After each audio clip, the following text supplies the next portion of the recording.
Welcome and good evening, everyone. My name is Jui, and on behalf of the Guild, I welcome you all to this conversation between Pooja Iranna and Premjish Achari, which is set in the context of our current exhibition, The Chaos Trilogy Disorder Under Heaven, curated by Premjish Achari. Premjish Achari is a curator and writer based out of Delhi. He is the founder of an in depth curatorial program called Future Collaborations, co curator of the Bhubaneswar Art Trail 2018, and head of program and editorial for the exhibition Lokame Taravadu, organized by the Kochi Biennale Foundation. Currently, he teaches art history and theory at the Shivnadar University. Pooja Ranna's art takes inspiration from urban structures and the far reaching expanse of the city and the impact that these spaces have upon their viewers. Her art has been featured in a number of institutional and museum shows, including the Karachi Biennale, the Bharat Bhavan Biennale of Contemporary Indian Art, Kiranadar Museum of Art, Guangdong Museum of Art, China, Macro, Rome, Serendipity Arts Festival, Goa, Art Stage, Singapore, and many others. Welcome, Pooja and Premjish. Without further ado, why don't I hand over the stage to Premjish? Hmm. Thank you, Joey. Am I audible? Yeah. I request everyone to please mute the mic. Uh, Good evening, everyone. Uh, Thank you for joining. I welcome all of you to this conversation, which is part of this series of exhibitions called the Chaos Trilogy, which has been conceptualized as part of the 25th anniversary of the Guild. And I'm very glad to be part of this because it has given me this unique opportunity to contextualize something that has not been done before.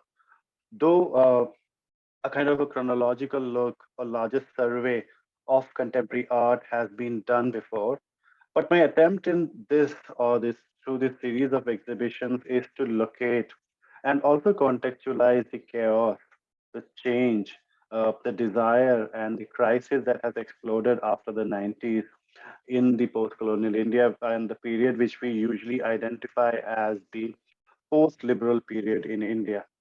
So that is my attempt, though it's not limited to that.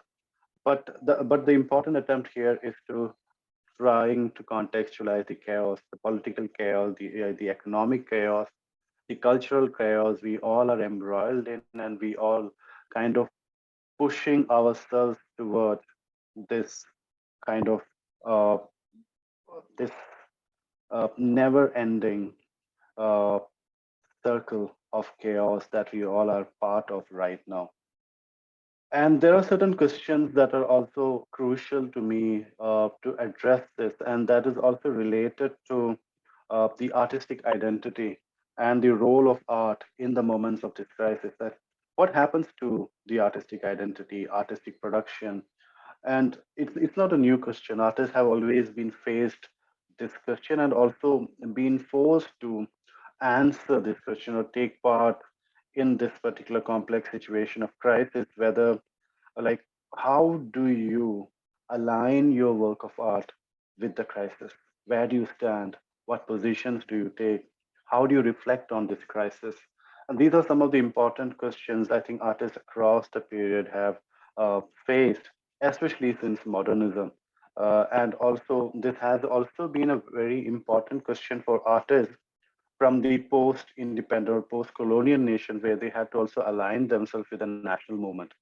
So the questions were like, do you align with the national movement? Does your art align with the national movement?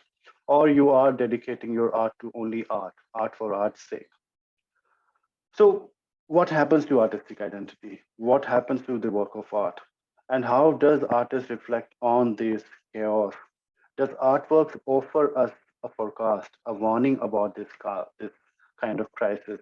So the exhibition is divided into three parts. The first part that is taking place right now in the Guild, Alibag, it's called Disorder Under Heaven, and Pooja is also part of that, along with a series of very interesting artworks and artists were part of this show. And the second part is called Aliens in a Foreign Land. And the last one out of here, that's my goal. That's the final part. for the three parts, and I'll talk briefly about the first part. Disorder under heaven, that's a statement that is taken from Mao Zedong's famous statement that there's a great chaos under the heaven, and the moment is really right to create something radical. And this is again an important question for me, that how do we utilize this chaos apart from contextualizing? How do we get out of this chaos? Can art offer a way to always get out of this kind of chaotic situation? And today with me, I'm very glad to have Pooja, whose work I really admire. And like one of the background discussions we were having is about Pooja's own reluctance to talk about her work, which is very sensitive, which is also reflective on the urban chaos of India. And her work speaks a lot about it. Her material choices, her imagery also speaks a lot about it. Pooja herself, and I'm very glad that this also, I see this as an extension of an earlier conversation we were having in Gurgaon. And I'm glad that we could somewhat extend that conversation also. That I think this platform also provides me that opportunity to talk about your works in that context. So why you are here, Pooja, is because I'll also tell you that you're again one of those artists who has responded to the urbanism and the urban chaos consistently. That's very important. Consistency in responding to this. Who has again been embroiled in this situation, who has been part of the situation, who has seen the transformation that has happened even in Delhi, and been a keen observer, a critical observer of that chaos that has kind of shaped Delhi. So I have also seen the transformation because my childhood was also in Delhi, like in the late 80s, the 90s. I was also like grown up in Delhi. And when I came back to do my master's, it was a different kind of Delhi. And I think since Commonwealth Games, it has been a totally different Delhi. Yeah. And I think that was a moment, a kind of what you call a milestone or a kind of a break moment that has been part of Delhi's urban history. And then I see your work that is very sensitive also about this expansion, mindless expansion, I'll call, that is happening around us. So I would like to begin with a very simple question, that why do we have this very sensitive engagement, but also very complicated, consistent engagement with urban spaces and built spaces around you? And I can also share an image, maybe that can act as a backdrop for the talk, and you can answer that meanwhile. See, for me, art, obviously, art comes from the heart. It comes from the experiences. It comes from the situations around you.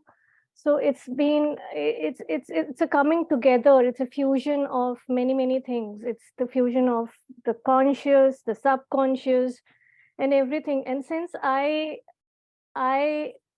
was growing up in Delhi, I was very much aware of the cityscape that was developing over the years, and it developed fast. So much so that first it was, you tend to enjoy, then you tend to understand, you tend to see what's happening. You're like, you're surprised also at that point. But then over the years, realize that now it's like kind of too much to handle. I mean, where is it all going? But then you also realize that it's not only just in Delhi that it was happening. It was happening all over the world, and you could see that it started as a very interesting, beautiful engagement, because at that point, all the latest technology was coming in. I'm talking about, say, about 20 to 15 years back. Everything was very beautiful, looked very beautiful. But then over the years, it was just developed without any mind of its own. I mean, uh, it did not, we could not see any logic to it, in a sense that I could feel that, our urbanization is going nowhere, in a sense that why are we creating this? We are just losing we are just losing what we had, and we're just creating clones. Where is it all going? I mean, not just in Delhi, but anywhere else in the world. So that is what just could get very disturbing. And I have no other tool than to express all this through my art. But it didn't happen suddenly that it struck me that, okay, I need to talk about it. It just was a very, very gradual process, like it is gradual uh, like the cities have been gradual, like the our attitudes have gradually become from trying to create beautiful structures, beautiful living spaces, to a chaos that we are in today. So even the art developed from the beauty of it to the chaos that we have today.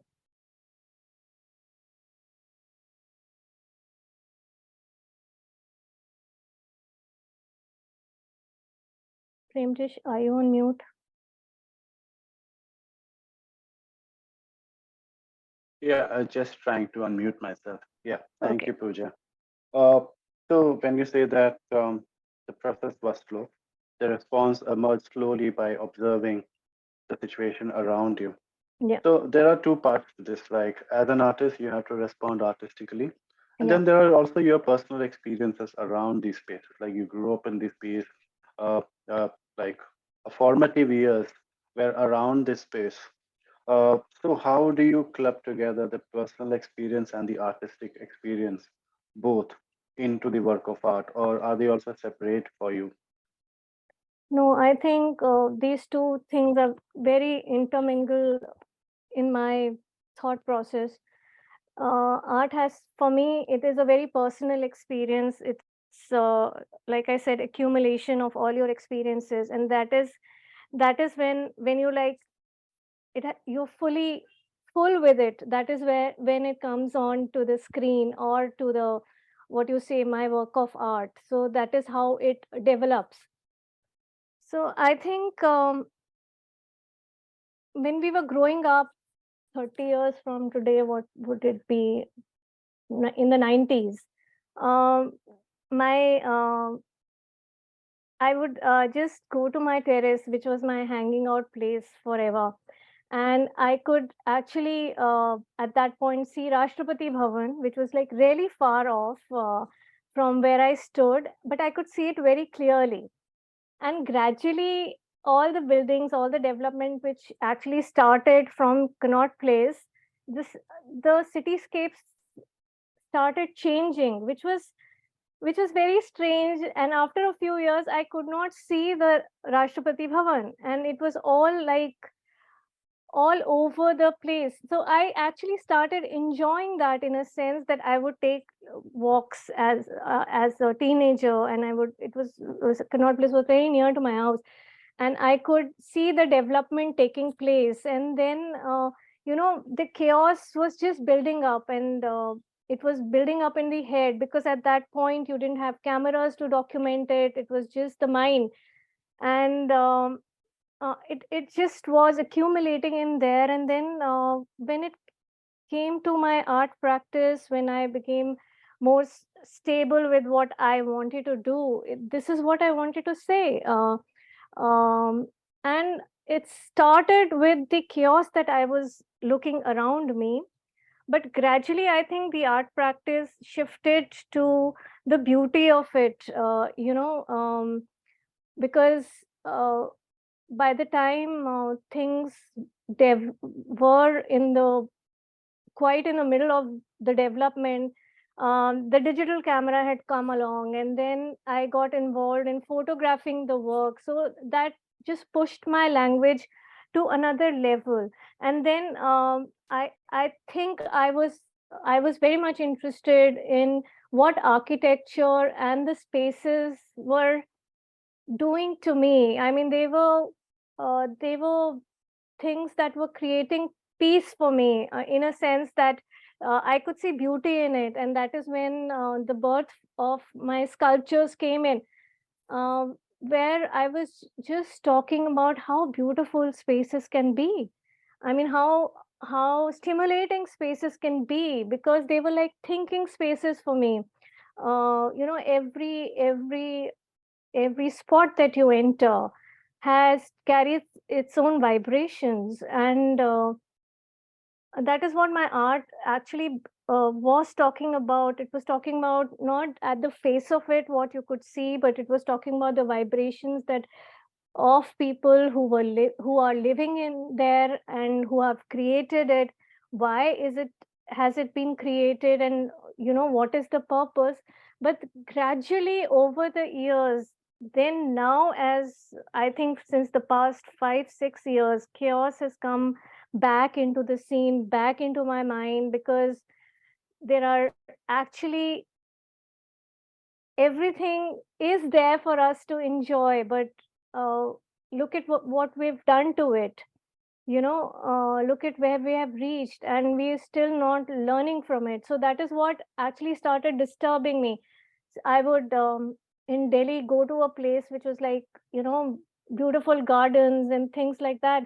And then suddenly you see that there are no trees anymore if you visit that place in a month's time. And then you have this building. Then there are talks about encroachments, and, there are talks about offices coming up, and the city of Gurgaon developed right in front of us. And then we would pass through those spaces and see that there is nobody occupying them.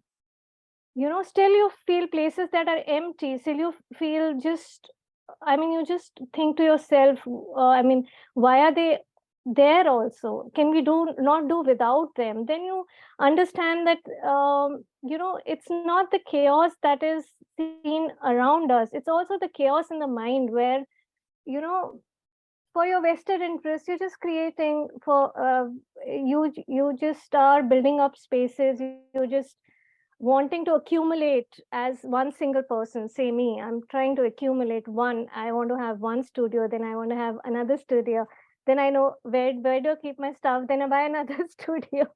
So as a person, I'm just giving you an example. I have a very little space, but then I'm just giving an example that, this is how the human mind works. There is accumulation. We like to accumulate things without knowing the purpose of it. And this is, if we're doing it at such a large scale, you know where we're going. Okay. I have a related question to this, but before moving ahead, shall we look at some of the images, or is there any specific image at this stage you would like me to show? Sure, sure. Okay.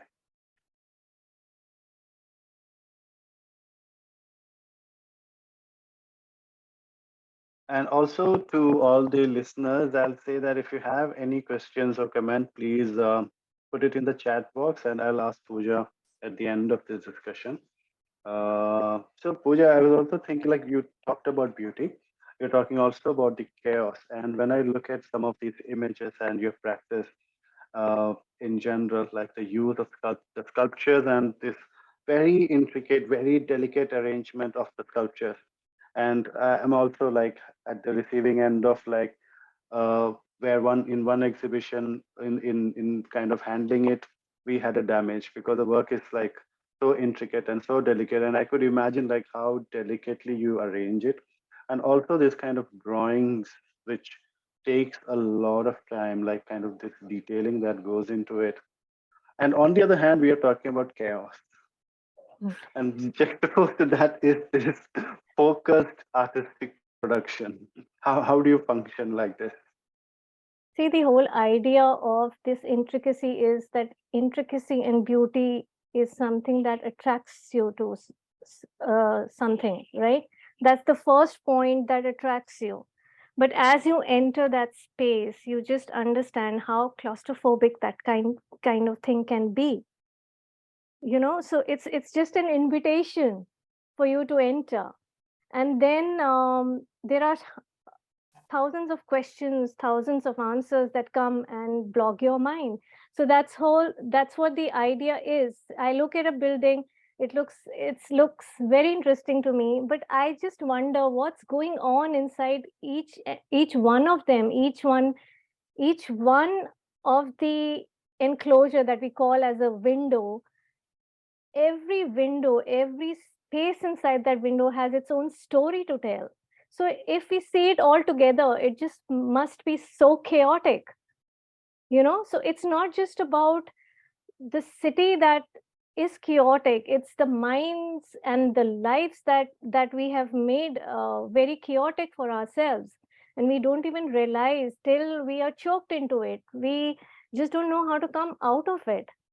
Like you uh, for example, if you see that I've been talking about mindless growth of the city through my even photographical works. When I talk of clones being created, okay, so they look beautiful, you know, any city that you go to, whether you're standing in Shanghai, you're standing in Gurgaon, you're standing in New York, everything looks wonderful and beautiful. But then I do not, I think each one of the cities have lost their identity. You know how exciting it used to be to visit a place and say, okay, today we're going, we're visiting London and we're going to see what London is all about. And then what you see in London, you just, you know, go to these places and you say, this looks very similar to the places that I've been already been in. So where is the identity? We've lost it, you know, and we don't want to talk about it. So what kind of a mindset that we have actually happily accepted that, okay, this is the growing world and we need to grow. This is growth for us. This is the definition of growth for us. But nobody wants to you know, nobody wants to challenge that. Is growth imitating each other? Is growth having the similar kind of ideas and thoughts and everything? No. I think we just have to start a debate on that. And why do we need to be grow so much? Why can't we be content with what is and was ours, you know? Why do we have this competition of which city is going more powerful than the other? So everybody is involved in that, you know. How do we address that? I mean, uh, or people don't even find the need to address that. And also that just a handful of people addressing that issue doesn't make any sense, you know. Are we going to go further than this? I'll tell you a very nice example that um, we all lived during the pandemic, 2 years when there was nobody on the roads, and we could understand that we can survive without these unnecessary things. We didn't need them. But then I mean, you would walk on the street and you would understand that there were buildings that we actually didn't need. There were spaces that existed, and what was the use? There was no use of them. You know, now is the time when we can sit, you sitting in your space, I'm sitting in yours, we still having a conversation. Otherwise we would hire another space for us to have a discussion. So things changed in that manner, but still, when I say that we are coming back to it, and we actually have forgotten those days, and we are still, I hope we question as to where all we want to put an end to this, where all, or not an end, probably just where all we need to go slow about it. Yeah. Yeah, Pooja. It also reminded me of one of the books I was reading recently, also on psychogeography, our emotional response to urban spaces, and we underestimate it or maybe ignore it, but urban spaces have a huge impact on our emotional situation, Sure. and that is what I think we don't address. We overlook the kind of spaces we are creating without even kind of understanding or also thinking about the people who are going to inhabit those spaces. In the name of That growth. in the name of growth, in the name of development. And also, very interestingly, that article also says that earlier cities were also known by their rivers. Now they are known by their industries. That's a big difference that has happened in the city development model across the globe. And I think it also starts from industrialization itself, that cities have started getting identified with industries, and now it's also about fighting for which is the smartest one. Oh yeah. The entire thing of the smart cities and everything that has come into play. I'm also curious about like your artistic process in the sense like there are these. It's a curious interconnection of fine art practice. There is also an architectural thinking. There is also an architectural reflection about these spaces you are inhabiting and you are imagining also. And then there is also an aesthetic vision about this, which is also getting built into this imageries and sculptures and all you are creating. uh, so what are your influences like? Also, what is your process like? What is your research like? How do you kind of create this interdisciplinary kind of practice? See, I get I cannot stick to one material. That is what I realized very early. I really love to find new materials for myself. The challenges that a material gets, and also how to overcome those challenges. And there are certain, I don't take to a material just because, I like it. I just feel that everybody else is using that material, so might as well use it, because that has to come from within me.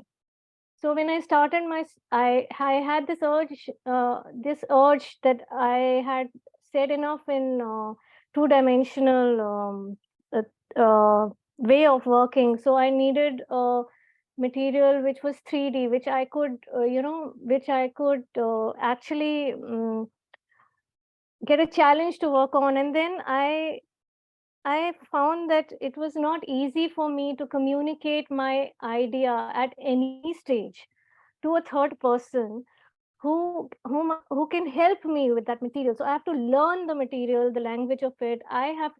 It's like creating your own thing, and you're doing it for the first time. Like when I started my digital photography, and I would use Photoshop as the final way of making it. I didn't know Photoshop at all. It was all very new to me. But I learned it over the years. I learned it myself over the years, because see, unless and until the artist does not make mistakes, he cannot grow. That is what I say. Maybe the mistakes are in your studio spaces. Obviously, many times you don't want to share it with anybody because you're not confident that how people are going to relate to it. So most of the mistakes and the excitement that happens, a lot of excitement happens in on your studio table, you know and then once when you know that yes, this is what it is, it goes on to the public, and then you try to understand how the public or people who respond to your work or your language um, will react to it. So this is what happens every time I decide to I not decide, but I have the need to respond to a new material or to look at a new material. Same happened with my sculptural pieces. I could not have taken help from anybody. I just need to feel my material. I need to talk to my material. It has to blend into my space. It has to blend into my language. It has to wear my language. I will not change my language because of the material, because for me the material comes secondary. It is my language that comes from my heart. So it's the material that has to adapt to me, and then to learn that to takes time. So sculpture came to me because there was this great need for 3D. And then how do I go about it? Because like I said, to work with a technician becomes very difficult for me. So it took time, and then I finally found it. I found this new language for myself, and it's like my baby. And likewise happened for my these white drawings that you see, because these white drawings are just done in layers. So I'm like I'm doing them on PVC sheet with very contemporary. It's a very contemporary medium. So I try to use contemporary mediums. I can relate to contemporary mediums because they can relate to the language of mine, what I'm trying to say. You know, I purposely do that because I'm here trying to tell my audience that this is the contemporary world that we're living in, and this is what, you know, this is what we see around us. We're not even aware, you know, we're not even aware that we for some time, for so many years, we were not even aware that we are using so much of plastic, right? So once you get aware, then you will leave it. Even if you're not aware, you're happily doing it, you're happily using it, you know. So the thing of doing, I'm not using glass, I'm using PVC sheet, I'm using very plastic um, paints to express this, to take your attention there. When I started doing my buildings, it was to take your attention to the buildings, to the beauty of buildings, because most of us live throughout our, you know, whole life is around the buildings, and we don't even take a look of where we're living. You know, we're so engrossed in our own world that we don't even see the beauty of the space that we're living in. So that is when I say the clutter is here. The clutter is not out there. The first the clutter is here, then it's there. So that is how I see the world. And then the whole idea of doing it in layers, even if you had shown one of the works, earlier works, where the sheets are hanging, right? Yeah, this work. So the sheets were placed very close to each other, and you could walk through them, but you could not take a turn. You had to come out and then walk to the other. It was meant to suffocate you. You just attracted towards the beauty of it. It's like bee. You're a bee. You get attracted towards the flower, and then you know how it is. So you have to get into it to understand if you're comfortable enough in that space or not. Unless and until you get into a space, you will never, unless and until you experience anything, you will never understand what we're talking about. So my material is all about, is it comes from that choice, you know. So it's like, it's very, very thoughtfully chosen. And obviously, so many materials that you choose and then you negate them because they are not, they might be easy to handle, or they might be you could probably understand it very soon that they are okay for you, but they might not speak your language. So that is where I have to, or any artist for that matter, would put an end to. And one should know that it's not your, one would know that it's not you. So material, that's the story between me and my material. Yeah. So before I also respond and ask something, I again urge audience to please ask questions. If you have any comments, please come. There's a chat box. You can use that. It's very rare to get Pooja on a public platform, so please use this opportunity. Ask questions, comment. Please do that, and I will share the question with Pooja. Uh, you were very interestingly talking about beauty, finding beauty in this chaos, and also looking at this. And recently, like I'm really obsessed with the German philosopher Martin Heidegger, and he talks that art actually shows us the essence of things. That art can show us the real essence of what a house is, what an architecture is, what a shoe is. Like Van Gogh's painting of shoes can actually show us more about the shoe than the real shoe. And I think that's what art also does a lot. So I'll come to a kind of a final tricky question to you, that which is again the precarious position of the artist, that artists have to take a stand, right? And artists have to respond to the crisis. And you have been a very critical observer of the development, even in this talk, you've been also talking about this mindless development that's going around. uh, but that comes from within. But there are many times when the crisis itself like force you to take a position, and the institutions around you, the people around you, experts around you, force you to take this position. uh, what do you think artists should do? Like what is artist in this crisis? Where does artist stand in this crisis? Do like, especially when it comes to taking a forceful position, forceful stand about the crisis and in the crisis? See, there's no better person than an artist, because sensitive person than an artist, because artists, it's the first thing, even the most subtle of things are felt by the artist, right? We are all very sensitive people, that's why we become artists, I guess. And to say, I just feel that there are ways of expressing yourself, there are ways of expressing what you like and what you dislike, or ways to express of how you see the society.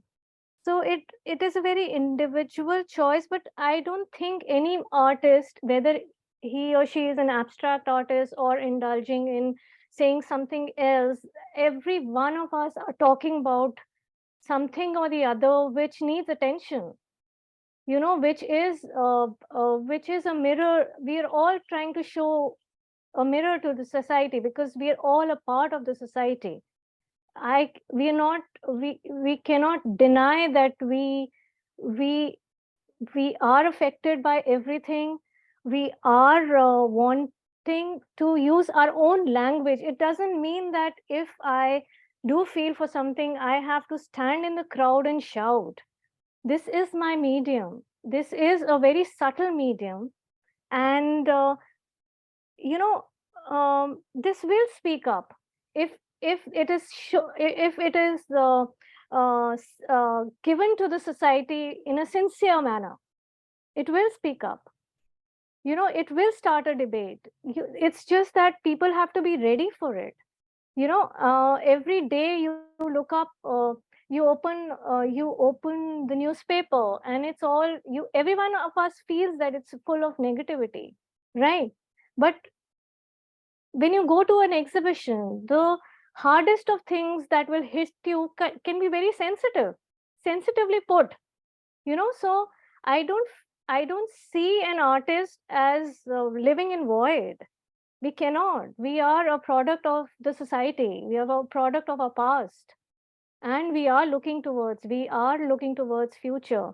Whether we're trying to portray the sickness in the society, the flaws in the society, or whether we are trying to take you to a beautiful society, we are all talking in certain ways. It's for the people who come and visit our work to be sensitive enough to understand that things needn't be really loud all the time, you know so that's what I feel, Premjish. I really don't know, I mean, if I'm right or wrong. No, no, no. Of course, I think that is what like we have this pluralistic vision about art. Like we don't have we should not have one definition about what art is.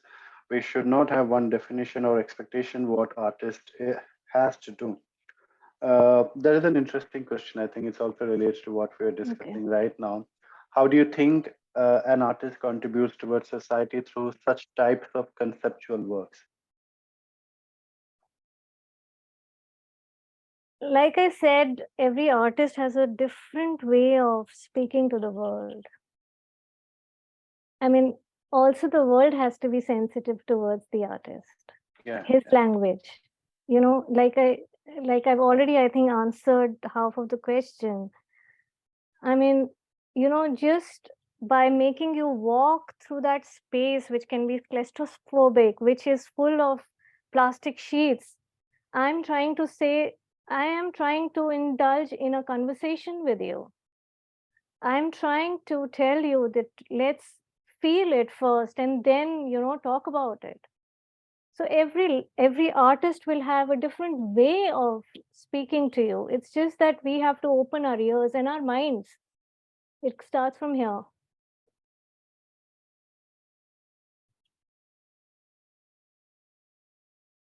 Any other questions? Any other comments? Please. Thank you, Amrita, for that comment. Talks like this are valuable in building that sensitivity within the viewership. So Anunay has two questions. Uh, One is, since multiple techniques and materials are part of your art practice, how do you decide on choosing one for a particular concept?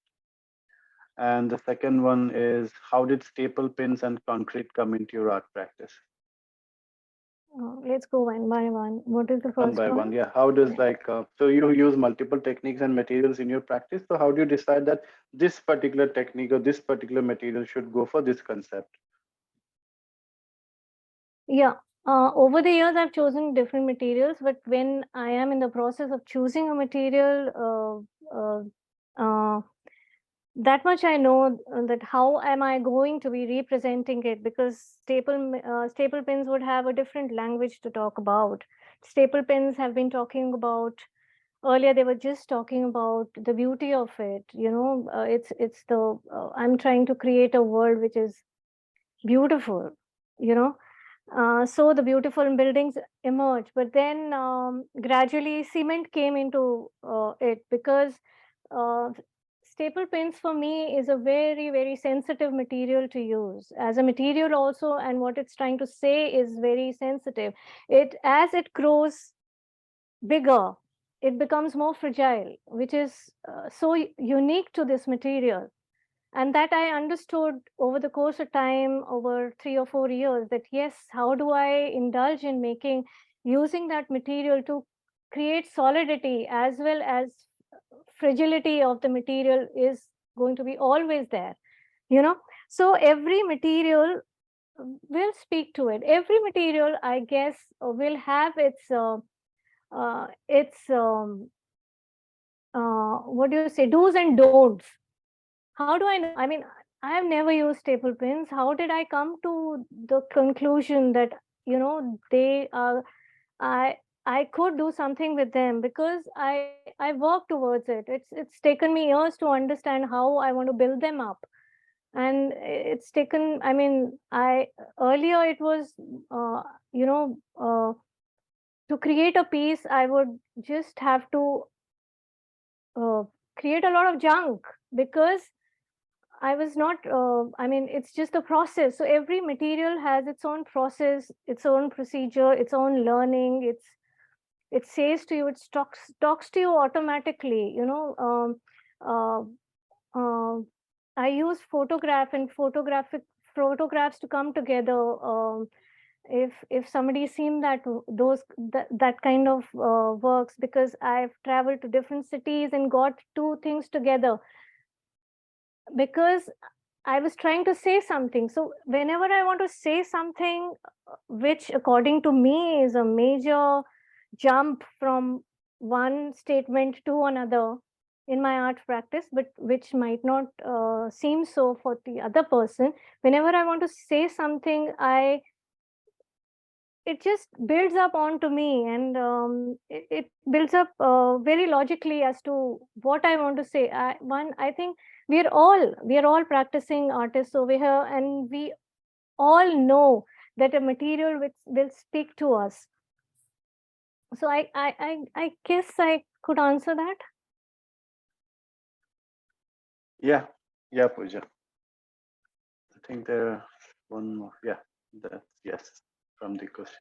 The person who asked, Anunay, who asked the question. Yeah. Okay. Any more question? Any more question?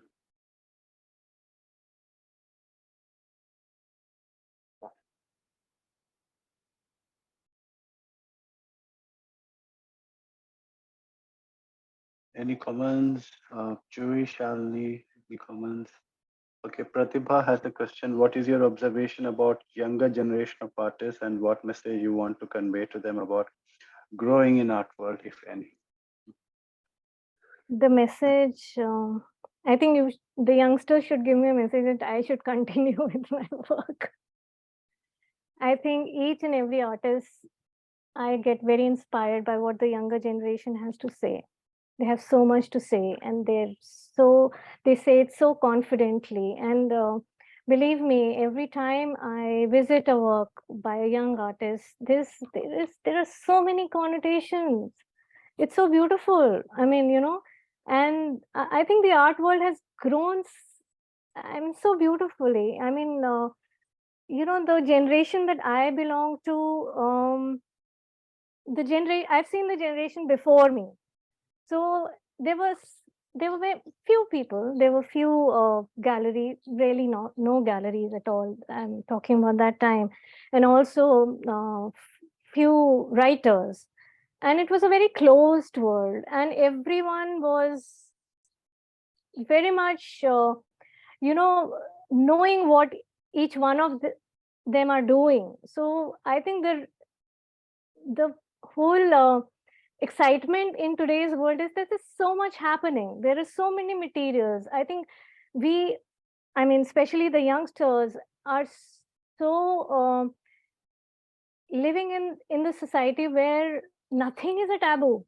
You can do anything, you can explore anything, you can just create your own language. I mean, such a beautiful space, imagine. And so I get inspired by all this. When I started, believe me, I started um the people could not understand what I was doing.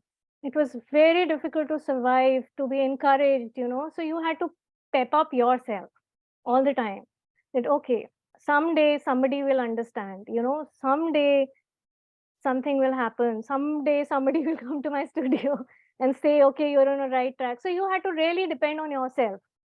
Today the world is so vast. Even if you're not getting shows, you're not getting uh, people to visit your studios, put it on net, you put it on the social media. I mean, just imagine, we did not have anything like that in our time. We really had to struggle. So I think each one of you, I wish I was in your shoes. I mean, so I think I have a lot to learn from the youngsters. Yeah, no, I agree on that part. Like the kind of confidence, clarity, and also this unapologetic kind of expression that is coming Yeah, to say things, and yeah, also this fearless exploration of materials, definitely. avenues, platforms, and all. Something really amazing that's Yeah, happening it's with the really young amazing. world. You are all in a very good space. You are also part of that space. Okay. Thankfully, I'm still not that old. Yes, you are not. I think, okay, I think this is, yeah,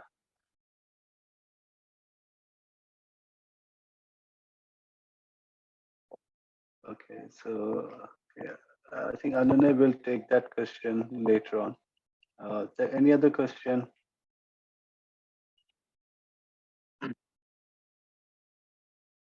Any comments? Joey, I think we are also running short of time. I think we've crossed the half an hour more than that. Yeah, we And are I, we are running a little bit short of time yeah, yeah, if yeah. we'd like to.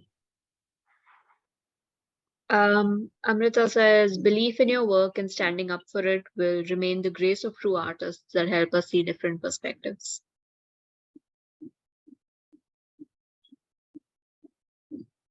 All right.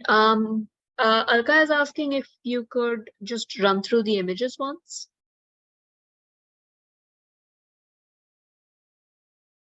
I think we have time for that, and then we can wrap up.